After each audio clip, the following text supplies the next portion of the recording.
What's the difference between spirituality and religion?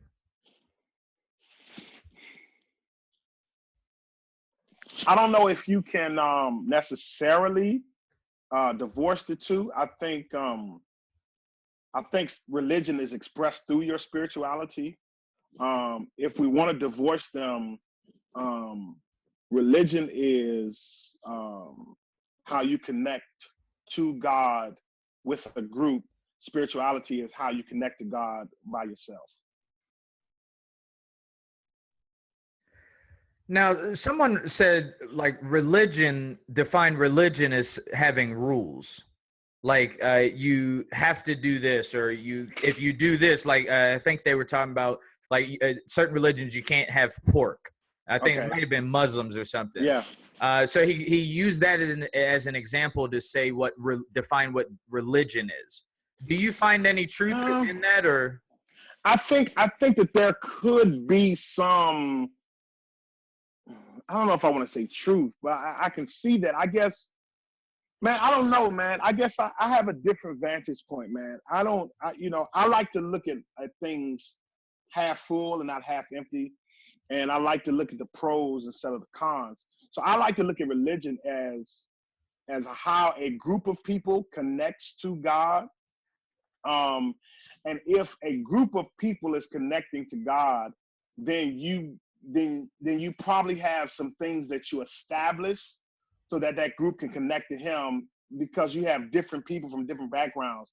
So you want to have one singular thing as to how the group identifies with Him, instead of just one for every single person.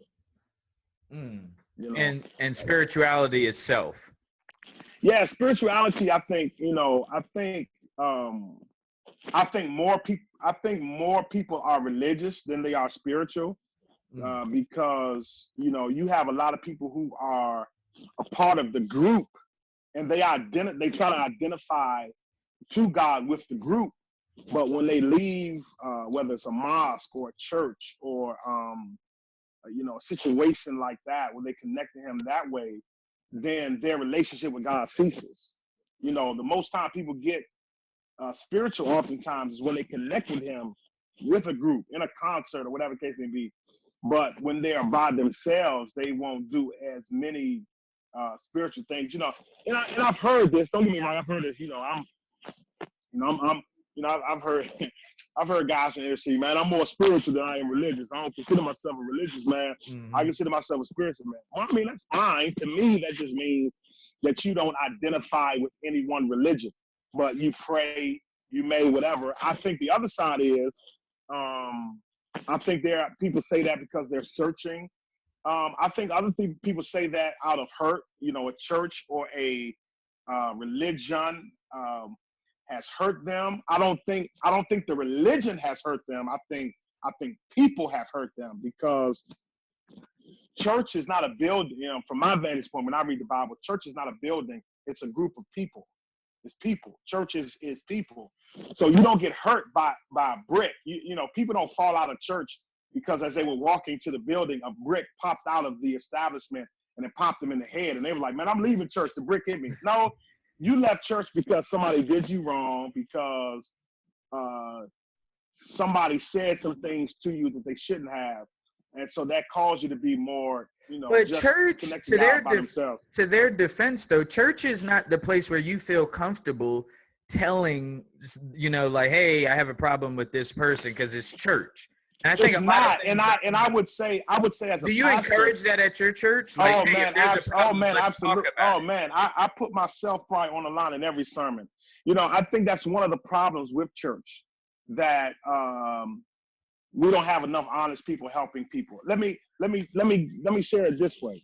I don't know if he would mind me sharing this, so I'm trying to be as let's do it as possible. So like, if I have a member who's addicted to crack cocaine, okay, and he comes to me and says, Pastor, I'm addicted to crack. And I look at him and says, man, it don't look like, well, I'm a functioning crack addict. So he's addicted to crack. And I just say to him, well, let's pray about it. I have done him a disservice, because the reality is I've done a lot of things in my life, but I've never smoked crack. I've never snorted crack. I don't know what that's like. Some people say crack is the hardest addiction of the drugs. I heard it's good. It's like, I never did it before, but I heard it's real. They said it's like a voice calling you in the night, man. It's just a very hard thing to break. But I've never done that. And so I don't know how to speak that language. So what I really need to do is I need to find somebody, man, who has dealt with that and allow them to speak to him, to talk to him at a level that I don't really understand. So I'm saying that to say, man, church is often not a place where you can be honest, but I think that's what's hurt people, man, because some people came to church and they told the church, man, this was going wrong. And then they got ostracized and they were treated wrongly and inappropriately because I thought church was the place where I can be honest, where I can get the help that I need. And all right, hold on. All right. So you're saying, and this is really good, somebody has to get this, right? You're saying that if somebody came to you, that crackhead, right? That crackhead came to you specifically and said, Pastor Noah, I want to be in your church, but I'm drinking. Obviously, you'll give him resources, but let's say he just keeps drinking, but he keeps coming. You personally would still welcome him in your church? Oh, absolutely. But it might be someone in the church that has a problem with him, and he blames the whole church, including you, for that person. You're saying? Oh, I mean, I've had people do that to me. It's Now that's really good. I've had people look at me sideways because I'm the pastor, so I represent the church, and it was one of my quote unquote members that ushered or issued the hurt on them, and so it's hard because the church is for everybody. So you don't just have religious people in the church. You don't just have spiritual people in the church. You have addicts in the church, or you have ex-cons. You have ex-cons in the church. You have people who have never smoked, who have never drunk, who have been in the church all their life, but they're super stuck up, or they're super mean, or they have no reference to people who have struggled, so they don't necessarily know what to say. You have